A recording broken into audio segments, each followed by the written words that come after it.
सुप्रभात बच्चों। मैं अनीता सिन्हा कक्षा 5 की हिंदी साहित्य की शिक्षिका हूँ। बच्चों, मैं आप लोगों को अध्याय 5 जिसका शीर्षक है राजीव की बहादुरी का शब्दार्थ और प्रश्न 1, 2 और 3 के उत्तर लिखवा चुकी हूँ। आज मैं आप लोगों को प्रश्न 4 का उत्तर लिखवाऊंगी, इसलिए आप अपनी हिंदी साहित्य की कॉपी निकाल लीजिए और पेंसिल भी। तो बच्चों, आपने अपनी हिंदी साहित्य की कॉपी निकाल ली? ठीक है। प्रश्न 4 का उत्तर लिखने से पहले आप एक बार मिला लीजिए, शब्दार्थ मिला लीजिए और प्रश्न उत्तर भी।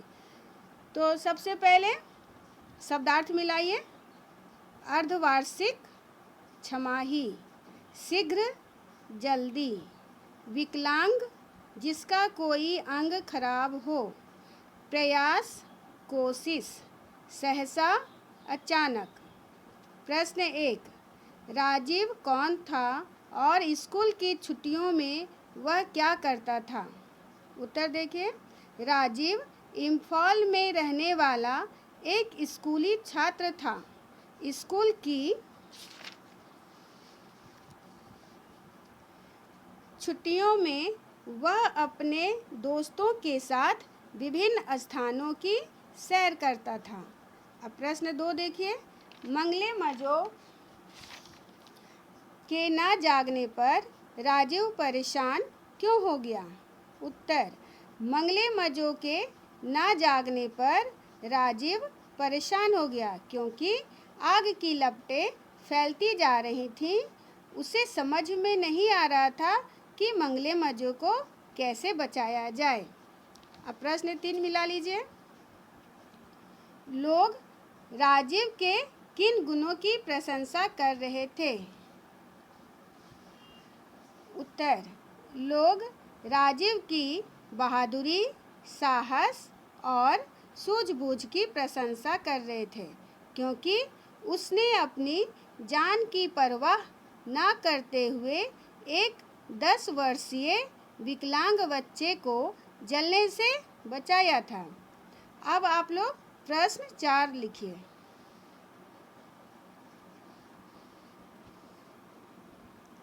लिखना शुरू करिए।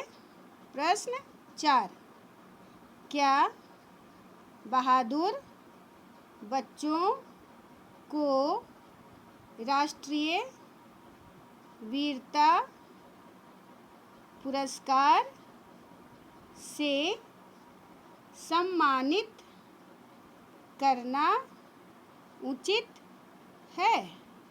इसका कारण भी बताइए। एक बार मिलाइए।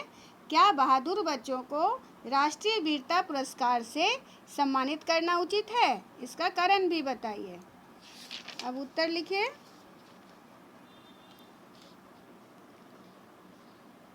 उत्तर, हाँ। हाँ के बाद अल्प विराम दीजिए।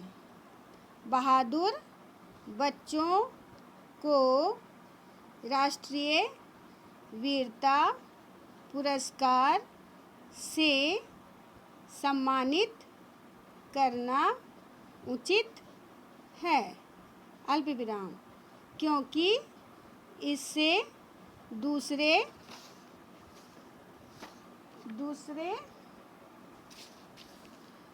बच्चों को प्रोत्साहन मिलता है और समय आने पर वे भी साहसिक कार्य कर सकते हैं। अब इस उत्तर को फिर से एक बार मिला लीजिए। हाँ, बहादुर बच्चों को राष्ट्रीय वीरता पुरस्कार से सम्मानित करना उचित है क्योंकि इससे दूसरे बच्चों को प्रोत्साहन मिलता है और समय आने पर वे भी साहसिक कार्य कर सकते हैं। लिख लिया आपने?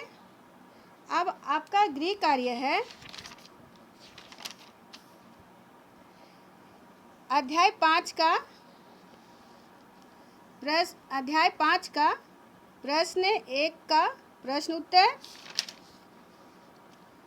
और प्रश्न 2 का प्रश्न उत्तर याद करके रखना है। यही आपका गृह कार्य है। फिर मैं आपसे अगले वीडियो में मिलूँगी। धन्यवाद।